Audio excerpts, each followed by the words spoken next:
तर प्रत्येकाच्या तोंडामध्ये यड्रावकर यड्रावकर यड्रावकर, हक्काचं घर यड्रावकर. त्यामुळे यड्रावकर साहेबांना मनात आणि जनात अगदी फिट बसलेलं आहे. त्यांनी आमदार झाल्यापासून चार बाजूने आमच्या गावाला रस्ते आहेत. मनातला आमदार यड्रावकर साहेबाचा आहे. यड्रावकर साहेब पाहुणे जरी आली तरी आम्हाला विचारायचे गावाला कोण लोकप्रतिनिधी आहे का नाही. म्हणजे रस्तेच नव्हते, काही लोकांना अपघात झाला, हे झाला, पण साहेबांनी आल्या तिन्ही भागाचा जो एंट्रन्स पॉईंट आहे सगळीकडचे रस्ते केलेले आहेत. गणपत दादा आमदारच नव्हते तर झाले कसे.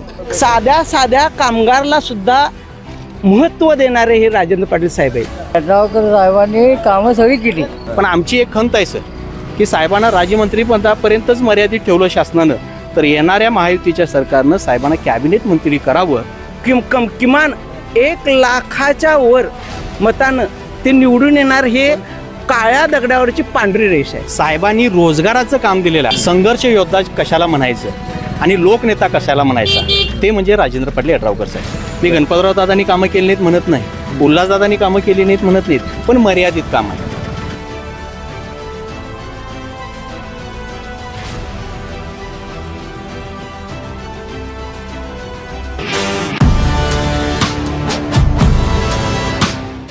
स्पेशियस, लक्झुरियस, सगळं मिळेल अगदी मनासारखं. बटू बिल्डर्स यांचा नवीन गृहप्रकल्प गृहलक्ष्मी रचना. नमस्कार, मी सद्दाम अली, KK न्यूज मध्ये आपल्या सर्वांचं पुन्हा एकदा स्वागत. विधानसभा निवडणुकीचं जसं वारं आता घुमू लागलेलं आहे त्याप्रमाणे प्रत्येक गावागावांमध्ये चर्चेला देखील उदाहरण आहे. चर्चेचं जे गुऱ्हाळ आहे ते रंगलेलं आहे. मी सध्या विधानसभेचं ढोल आणि मुद्द्याचं बोल या विशेष कार्यक्रमाच्या माध्यमातून शिरोळ विधानसभा मतदारसंघातील कोंडिग्रे या गावामध्ये पोहोचलोय आणि या कोंडिग्रे गावातील काही नागरिकांशी मी संवाद साधणार आहे. त्यांच्याकडून जाणून घेणार आहे की त्यांच्या मनातील आमदार नेमका कोण आहे, त्यांच्या परिसराचा विकास झाला आहे की नाही आणि विद्यमान आमदारांची कार्यपद्धती त्यांच्याबद्दल त्यांना काय अनुभव आलेले आहेत या संदर्भातच मी आता त्यांच्याशी चर्चा करणार आहे. या ठिकाणी काही नागरिक जे आहेत त्या जमलेले आहेत, मी त्यांच्याशी बोलतो. काय सांगाल सर, आता या ठिकाणी विधानसभा निवडणुका सध्या सुरू झालेल्या आहेत, वारं घुमू लागलेलं आहे, उमेदवार प्रचाराच्या भिंगरी लावून फिरतायत. बरोबर आहे. एक सर्वसामान्य नागरिक म्हणून विद्यमान आमदार जे आहेत राजेंद्र पाटील यड्रावकर यांच्या माध्यमातून या कोंडिग्रे गावात विकास झाला असं वाटते का? हो सर, विकास झाला आहे. विकास काय असतोय हा कागदावर नाही, हा सगळा विकास ग्राउंड लेवलला दिसतोय आम्हाला. गावातला एकही रस्ता ठेवला नाही साहेबांनी. म्हणजे कोंडिग्रेला अशी परिस्थिती होती सर मागच्या 5 वर्षात की पाहुणा जरी आला, गावात जरी एंट्री केला, कुठल्याही 3 भागात 3 ठिकाणं एंट्रन्स आहे आमच्या गावाला, जरी पाहुणे जरी आली तरी आम्हाला विचारायचे गावाला कोण लोकप्रतिनिधी आहे का नाही. म्हणजे रस्तेच नव्हते. काही तर लोक म्हणजे रस्ते नसल्या कारणानं काही लोकांनी म्हणजे जायबंदी झाली, काही लोकांना अपघात झाला, हे झाला, पण साहेबांनी आल्या तिन्ही भागाचा जो एंट्रन्स पॉईंट आहे सगळीकडचे रस्ते केलेले आहेत. पानंद रस्ते झालेले आहेत सर. ड्रेनेजची जी काही व्यवस्था आहे ती व्यवस्था झालेली आहे. तसं जर गाव बघितलं तर आमचं जिरायत गाव आहे, पिण्याच्या पाण्याचं दुर्मिष्ट आहे आमच्याकडं. तर ही विचार ओळख लक्षात घेऊन साहेबांनी आता काय केलेलं आहे, जलजीवन योजनेच्या अंतर्गत आमच्या इथं पाईपलाईनचं म्हणजे शुद्ध पिण्याचं पाणी आमच्या गावाला आता थोड्या दिवसात मिळणार आहे. असं कुठलाही प्रभाग नाही, कोंडिग्रेमध्ये एकूण 4 प्रभाग आहेत की तिथं साहेबांचं काम झालं नाही. ह्या कामाव्यतिरिक्त साहेबांचं शेती क्षेत्रामध्ये योगदान आहे, सहकार क्षेत्रामध्ये योगदान आहे, शैक्षणिक क्षेत्रामध्ये योगदान आहे. आता शैक्षणिक क्षेत्राचं म्हटलं तर साहेबांनी शरद पॅटर्न हा ब्रँडच तयार केलेला आहे सर. ह्या इथं ग्रामीण पॅटर्न म्हणजे काय, ग्रामीण भागातील मुलामुलींना कमी दरामध्ये उच्च शिक्षण मिळावं यासाठी इथं डिप्लोमा कॉलेज आहे, इंजिनिअरिंग कॉलेज आहे, ॲग्रिकल्चर कॉलेज आहे, नर्सिंग कॉलेज आहे, मेडिकल कॉलेजसुद्धा आता साहेबांनी चालू केलेला आहे. म्हणजे ग्रामीण भागातील युवक युवती तिथं शिक्षण घेतील आणि त्या शिक्षणाचा वापर तालुक्याचा सर्वांगीण विकास होण्यासाठी होईल सर. याचबरोबर औद्योगिक जर बघितलं तर साहेबांच्या माध्यमातून पार्वती इंडस्ट्रीत काम चालू आहे, सूतगिरणीच्या माध्यमातून काम चालू आहे, तेरवाडला सूतगिरणी आहे, जागरी प्रकल्पसुद्धा साहेबांनी चालवायला घेतलेला आहे, शरद कारखानासुद्धा आहे. म्हणजे साहेबांनी रोजगाराचं काम दिलेलं आहे. आता मी बघतोय सर, आता तसं बघितलं तर माझं वय 45. आता ह्या 45 वर्षामध्ये थोडंसं राजकारण आम्हाला बी कळतंय सर. आता ह्या 45 ह्याच्यामध्ये हातामध्ये दगड देणं आणि हाताला काम देणं ह्या दोन्हीचा जर विचार केला तर हाताला काम देणारा माणूस आणि यड्रावकर म्हणजे शब्द आहे सर. आज जर यड्रावकर साहेबांच्याकडं गावातलं कुणीही जाऊन दे सर, हक्काचं घर म्हणून यड्रावकर आहे साहेब. त्याच्या अडचणी स्वतः ऐकतात आणि त्या अडचणीचं सोल्युशन करतात. फळी जी आहे ती साहेबांपर्यंत पोहोचूच देत नाही. नाही सर. शिरोळ तालुक्यातला एकमेव नेता असा आहे की ग्राउंड लेवलला तो काम करतोय. तिथं जायचं म्हटलं तर गावातल्या पुढाऱ्याला घेऊन जावं असं नाही, डायरेक्ट गेला साहेब ओळखतात. साहेबांची स्मरणशक्ती इतकी चांगली आहे, तुम्ही एखादं काम ह्याच्यापूर्वी गेला असाल तर पुढच्या टायमाला तुम्हाला ते मागचं काम तुझं झालं का इथपर्यंत विचारतात. पण ते गावातल्या पुढाऱ्याला त्यांच्या गटातल्या लोकांबरोबर झालं, पण इतर गटातला माणूस गेला की त्याचं काम होत नाही. निश्चित होतंय सर. साहेबांचं आम्हाला आता साहेबांचं कसं आहे, तालुक्यामध्ये काम करत असताना साहेबांचं एक सगळ्यात मोठी शिकवण काय आहे, टीका करायची नाही, टीका टिप्पणी करायचं नाही, जातीभेदाला मूठमाती द्यायची आहे आणि सर्व धर्म समभाव म्हणून काम करायचं आहे. कोण विरोधक आहे कोण आपला आहे हे साहेबांनी बघितले नाही. जर बघितलं असतं तर सर आज सगळीकडे यड्रावकरांचं वारं झालं नसतं. 2000 कोटी रुपयाचा फंड आज तालुक्यामध्ये आलेला आहे सर. देशाच्या स्वातंत्र्य काळानंतर देशभक्त रत्नापा कुंभार साहेबांच्या नंतरनं यड्रावकर साहेबांनी हा फंड आणलेला आहे सर. म्हणून आज प्रत्येक गावामध्ये जर ग्राउंड लेवलला जर आपण बघितला तर तुम्ही सर बघताय तर प्रत्येकाच्या तोंडामध्ये यड्रावकर यड्रावकर यड्रावकर हक्काचं घर यड्रावकर हे म्हटलं जाते सर. साहेब तुमचं काय म्हणणं आहे हो? आमचं म्हणणं एक आहे की राजेंद्र पाटील यड्रावकर साहेबांचे वडील शामराव अण्णा होते.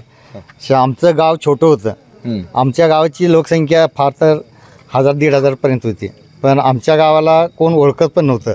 इथं एक सूर्यवंशींची जागा निघाली, ती 6 एकर भूविकास बँकेनं लोन काढलं होतं त्याने आणि ती जागा लिलावमध्ये चालली होती.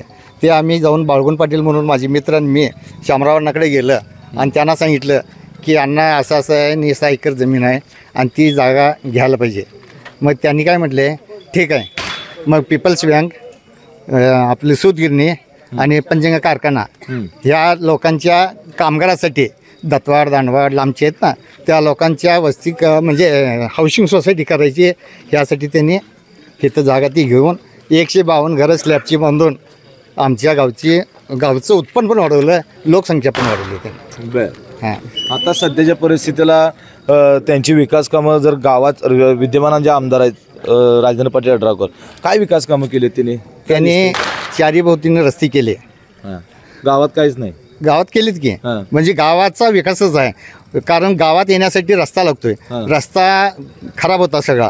ते त्यांनी आमदार झाल्यापासून 4 बाजून आमच्या गावाला रस्ते आहेत. चौकी इकडनं 5वा मैल, इकडनं पार्वती इंडस्ट्रीलकडनं आणि इकडं नान्नीकडनं, ते 4 रस्ते त्यांनी केलेले आहेत. बाकीचे गावामध्ये पिण्याच्या पाण्यासाठी त्यांनी धडक म्हणजे ह्याची कुठली कोथळीची वारण्या ते पाणी आणायला लागलेत.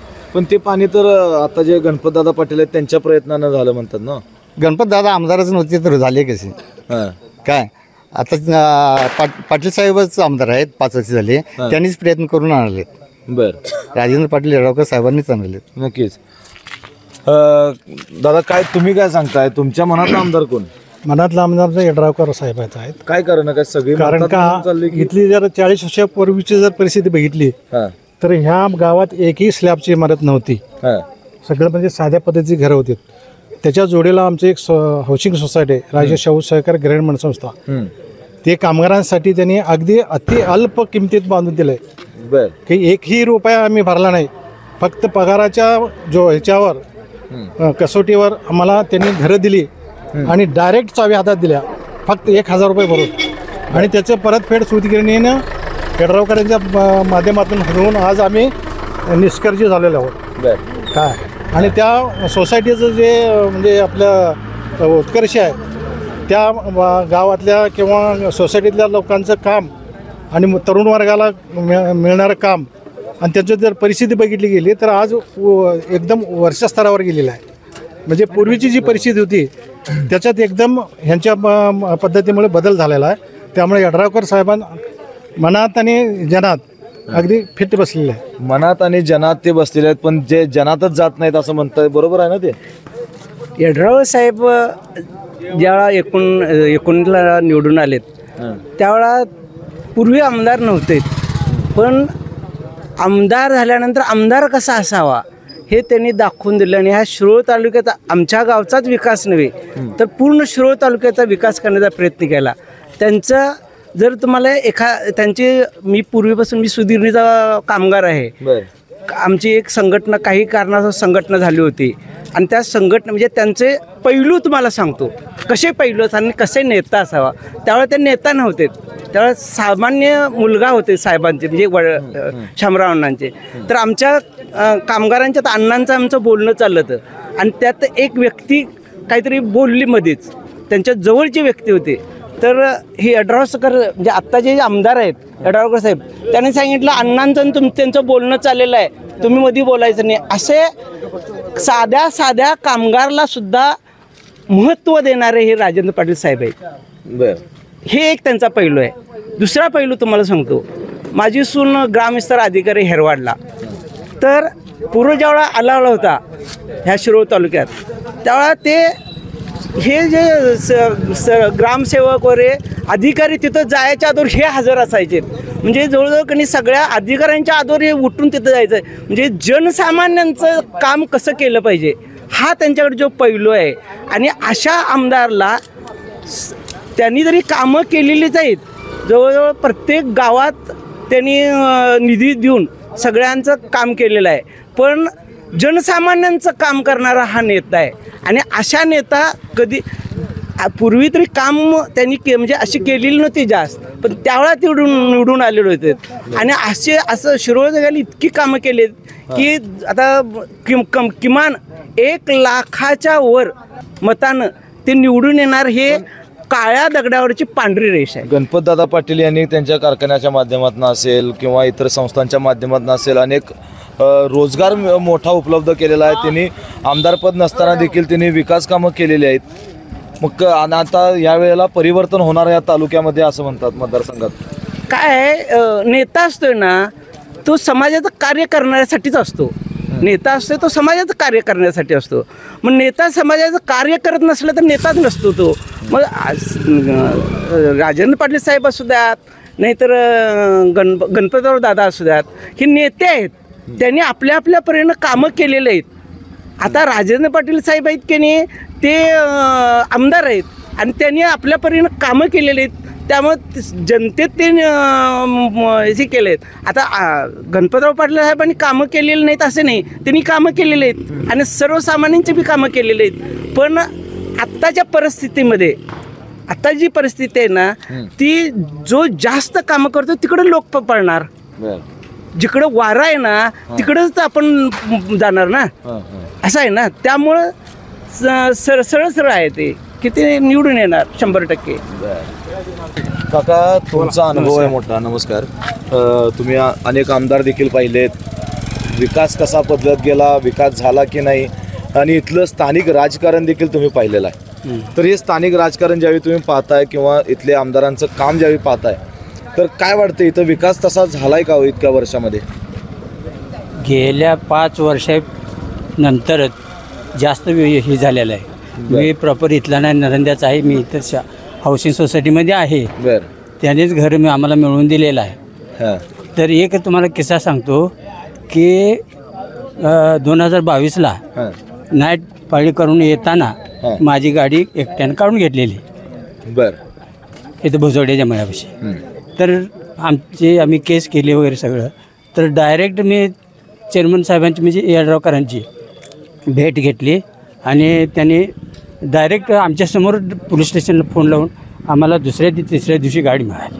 मग ती गाडी नेलती कोणी असेल? लगेच चोरान नेली. त्याने काय बी करून मिळाले. आणि तुम्हाला एक सांगतो, म्हणजे पार्शलिटी नाही काय नाही, पण विकास झालेला आहे 100%. तो विकास हे माईक लोकांचा झालाय? नाही, असं काय नाही. संपूर्ण ह्या कोंडिरेचाच नाही, पूर्ण शिरोळ तालुक्याचा झालाय. बर. विकास झालाय असं हे सांगायला लागलेत, पण तो फक्त बोर्ड पुरताच झालाय. हो, बोर्ड म्हणजे बोर्डवरच फक्त विकास दिसतो? नाही. प्रत्यक्षात ग्राउंड लेवलला जे तुम्ही काम बघा आणि मग मला तुमचे सर्वे करून तुम्ही तुमचं मत द्या मला. एकंदरीत हे गावाची जी रस्ता सुद्धा परिस्थिती, हे चौक आहे ना, अहो इथं आम्ही येताना की नाही असे म्हणजे रस्ते म्हणजे असे होते, साधं सायकल सुद्धा चालत नव्हती रात्रीच्या वेळेला. दगडांच्या ह्याच्यातून गोट्यातून आम्ही येत होतो काम. आज आम्ही डोळे झाकून कुठल्याही 4 दिशेला जाऊ शकतो. या 5 वर्षामागे आमदार होते, त्यांनी काय कामं केली? त्यांनी त्यांच्या पद्धतीनं केलं, पण आमच्याकडे त्यांनी दुर्लक्षच केलं. आमचं गाव छोटंसं काय होती आणि गाव छोटंसं, त्यामुळे त्यांच्याकडे इकडे दुर्लक्ष असतं. काय एवढी मतं मिळून मी काय निवडून त्यापेक्षा एक मोठं गाव घेतलं तर तिकडे मी येतो. मग इकडे काय दिलं काय आणि मतदान दिलं काय आणि दिलं काय त्यांच्या ध्यानीमनी नसणार. आता सध्याच्या घडीला या मतदारसंघामध्ये तिरंगी लढत होती. एक माजी आमदार आहेत उल्हासदादा पाटील, दुसरीकडे गणपतदादा पाटील आहेत ज्यांनी जे सहकारामध्ये ऍक्टिव्ह आहेत, आणि आता तिसरे आहेत ते तुमचे विद्यमान आमदार राजेंद्र पाटील. काय वाटतंय हो तुम्हाला, काय परिस्थिती होईल? नाही सर, तसं जर बघितलं तर साहेबांची जमेची बाजू विकास आहे आणि दुसरं जनसामान्यात मिसळणारं नेतृत्व. संघर्ष योद्धा कशाला म्हणायचं आणि लोकनेता कशाला म्हणायचा, ते म्हणजे राजेंद्र पाटील यड्रावकर साहेब. मी गणपतराव दादांनी कामं केली नाहीत म्हणत नाही, उल्हासदादांनी कामं केली नाहीत म्हणत नाहीत, पण मर्यादित काम आहे. उल्हासदादा तालुक्याचे आमदार होते, त्यांनी फंड दिला, एकदम संकुचित फंड मिळाला आम्हाला. गणपतराव दादा आमदार नव्हते, सारे पाटील साहेब आमदार होते, त्यांनी सुद्धा फंड दिला, नाही म्हणत नाही. बघा, ज्यांनी काम केले त्याचं केलं म्हणायला पाहिजे, पण त्याच्याहून कितीतरी पटीनं आज सर आमच्या गावची लोकसंख्या जर विचारात घेतला तर साधारणतः 4042 दरम्यान लोकसंख्या आहे. जवळजवळ 2200 ते 2300 मतदान आहे.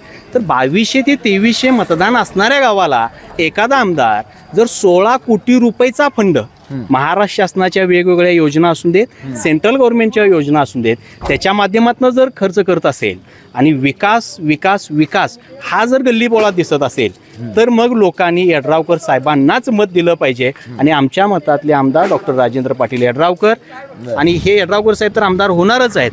पण आमची एक खंत आहे सर की साहेबांना राज्यमंत्री पदापर्यंतच मर्यादित ठेवलं शासनानं, तर येणाऱ्या महायुतीच्या सरकारनं साहेबांना कॅबिनेट मंत्री करावं आणि अशीच संधी काम करण्याची लोकांना मिळावी.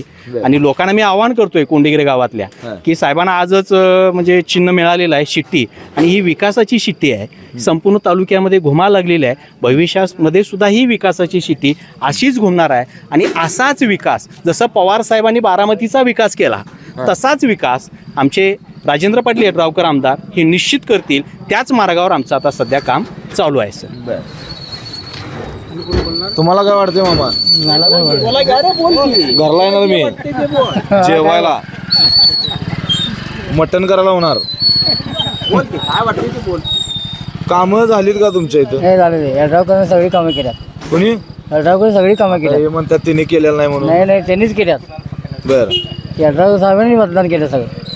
नाही हे कामं केलं त्यांनी सगळं. हा, मतदान तिनेच केलं? नाही यड्रावकर साहेबांनी कामं सगळी केली. बर, तुम्ही हे असं विचारू नका, मी सरळ विचारा.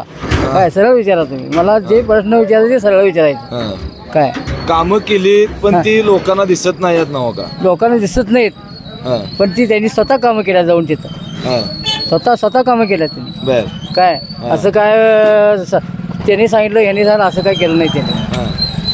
मी एवढं सांगतो. बरं, आता काय वाटते इथं तिरंगी लढत होणार आहे, कोण असणार आहे आमदार? यड्रावकरच येणार 100%. का हो एवढा आत्मविश्वास कसा? तसाच आहे. नान्नी नाका त्यांनी हातात घेतलेला आहे. कसला?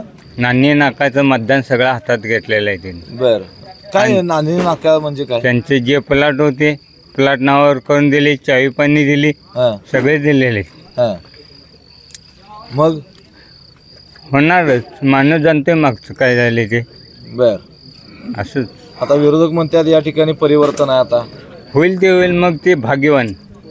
बर, ह्या 3 लढतमध्ये येईल ते भाग्यवान, असा आहे मतदान आता. बर, तर एकूणच आता आपण या कोंडिगिरे गावातील नागरिकांशी ज्यावेळी संवाद साधला तर आत्तापर्यंत 30 वर्षाच्या कार्यकाळामध्ये सारे पाटील यांनी जो विकास केला होता त्यानंतर आता मोठ्या प्रमाणात निधी जवळपास 2020 लाख कोटी जो निधी आहे तो या गावामध्ये राजेंद्र पाटील या मतदारसंघामध्ये राजेंद्र पाटील यड्रावकर यांनी आणला. आणि या गावातील रस्ते देखील आहेत ते सुधारलेले आहेत, मोठा रोजगार या ठिकाणी त्यांनी उपलब्ध केलेला आहे.